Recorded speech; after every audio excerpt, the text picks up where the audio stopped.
안녕하세요. 자유우파의 시대정신 시간입니다.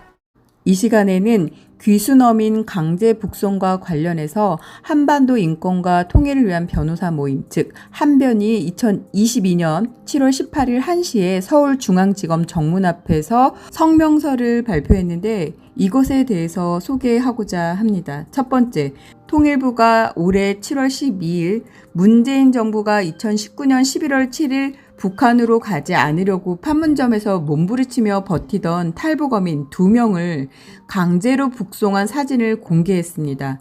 이들이 정부의 합동조사 과정에서 자필 귀순 의향서까지 제출했음에도 귀순의 진정성이 없어서 북송했다는 문재인 정부의 입장과 정면으로 배치됨이 명백히 드러났습니다. 또 문재인 정부는 이들이 흉악범이라고 하나 아무리 살인 용의자라고 해도 대한민국 국민에 대한 이런 강제 추방은 인권 국가에서는 보기 드문 야만적인 행태였습니다.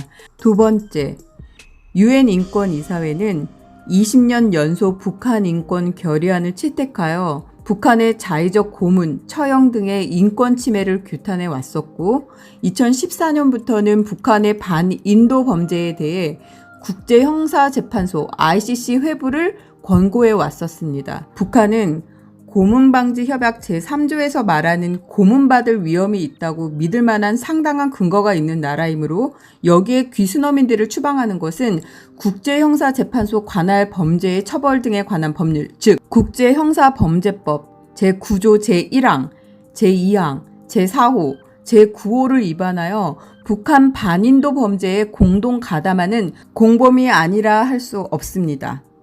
세 번째, 한편 정의용 당시 국가안보실장은 탈북 어민들 북송은 자신이 한 것이고 문재인 당시 대통령에게는 보고도 하지 아니하였다고 주장하였습니다.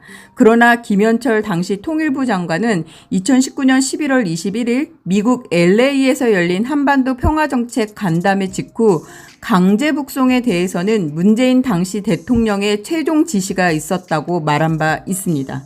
이에 한변은 탈북민 단체들과 함께 문재인 전 대통령에 대해 살인죄, 불법체포 강금죄, 직권남용 강요죄, 직무유기죄, 증거인멸죄 등의 국내 일반 형사법 위반은 물론 국제형사재판소 관할 범죄의 처벌 등에 관한 법률, 즉 국제형사범죄법 위반죄로 형사고발을 하고자 합니다. 2022년 7월 13일 한반도 인권 통일을 위한 변호사 모임 한변, 그리고 탈북민 인권단체 총연합회가 이와 같은 성명서를 발표하였습니다.